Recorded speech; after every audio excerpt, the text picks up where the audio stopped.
आज की कहानी शुरू होती है एक सोशल मीडिया वीडियो से। एक ऐसा वीडियो जो देखते ही देखते एक भयानक असली जिंदगी की त्रासदी में बदल गया। ये कहानी हमें बताती है कि ऑनलाइन शोहरत और असलियत, इनके बीच की जो लाइन है ना, वो कितनी खतरनाक हो सकती है। तो सब कुछ शुरू हुआ इस एक वीडियो से। एक लड़का है आदित्य कश्यप, और इसकी ये जो बेताब आवाज है ये उसके टेलीग्राम चैनल पर पोस्ट होती है और फिर आग की तरह फैल जाती है। जाहिर है इस क्लिप को देखकर उसका परिवार, पुलिस सब तुरंत एक्शन में आ गए। पर एक बहुत बड़ा सवाल खड़ा हो गया। क्या ये सिर्फ एक स्टंट था? मतलब शोहरत पाने के लिए बनाई गई कोई वायरल रील, या फिर ये सच में एक किडनैपिंग थी? अब पुलिस के लिए और परिवार के लिए सच और झूठ के बीच का फर्क पता करना एक बहुत बड़ी पहेली बन गया था। तो चलिए इन्वेस्टिगेशन के पहले फेज में चलते हैं। शुरुआत में तो सारे सबूत एक ही तरफ इशारा कर रहे थे कि ये बस एक मजाक था जो शायद बहुत ज्यादा बिगड़ गया। शुरुआत में तो सबूत इतने पक्के थे कि किसी को शक ही नहीं हुआ। पहली बात, वीडियो आदित्य के अपने टेलीग्राम अकाउंट से पोस्ट हुआ था। दूसरी, वो पहले से ही डांस और कॉमेडी रील्स बनाता था। और तो और उसके दोस्त कमेंट्स में लिख रहे थे, वाह क्या शानदार एक्टिंग है। तो पहली नज़र में यही लगा कि भाई लड़के ने सोशल मीडिया पे फेमस होने के लिए अपने ही किडनैपिंग का ड्रामा किया है। और इसका मकसद वो भी बिल्कुल साफ था। इस एक वीडियो के बाद आदित्य के फॉलोअर्स 15,000 से भी ज्यादा बढ़ गए। ये एक ऐसी ग्रोथ थी जो उसे पहले कभी नहीं मिली थी। तो मामला एकदम सीधा लग रहा था। लेकिन ठीक तभी कहानी में एक ट्विस्ट आता है। आदित्य के पिता को एक फोन कॉल आता है। डिमांड 10 लाख रुपए की फिरौती। और सबसे बड़ी बात, फोन पर जो आवाज थी वो आदित्य की नहीं थी।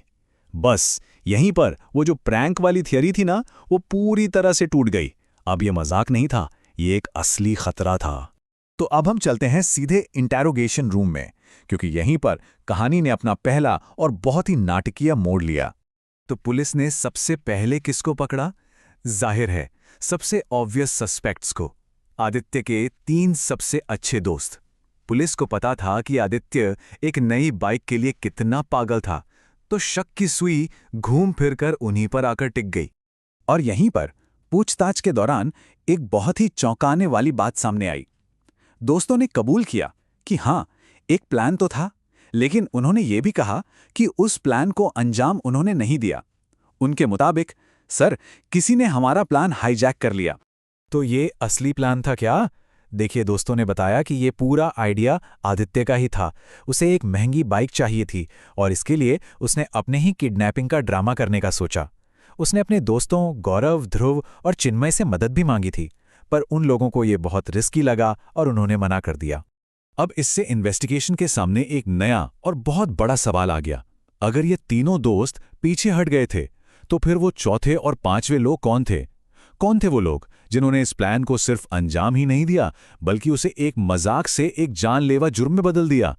और यहीं से इन्वेस्टिगेशन का फोकस 2 ऐसे नए चेहरों पर जाता है जो अब तक पर्दे के पीछे छिपे हुए थे। और ये असली मास्टरमाइंड कौन थे?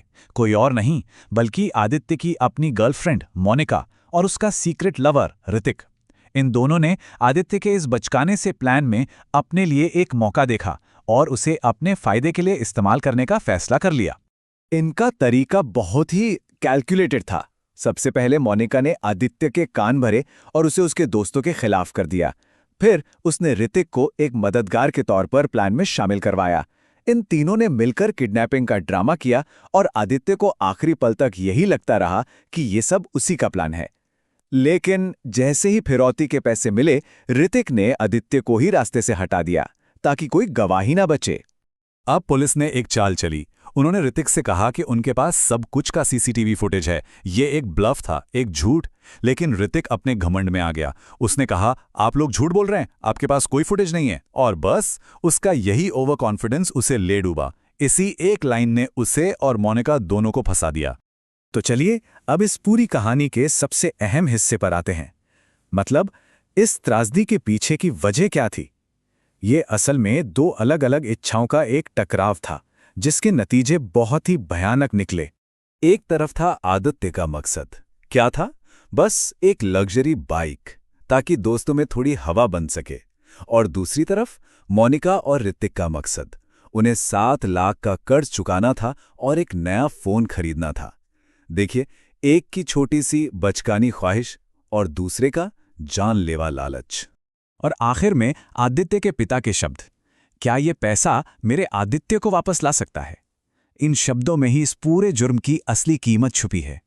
वो पैसा, वो बाइक, वो शोहरत, सब कुछ बेमानी हो गया, क्योंकि जो गया वो कभी वापस नहीं आ सकता। तो ये कहानी हमें एक बहुत गहरे सवाल के साथ छोड़ जाती है। आज के इस दिखावे और सोशल प्रेशर के ज़माने में हमारी एक छोटी सी इच्छा, एक डिज़ायर, कब एक जानलेवा जुनून बन जाती है। और जब ऐसा होता है तो इसकी असली कीमत आखिर चुकाता कौन है?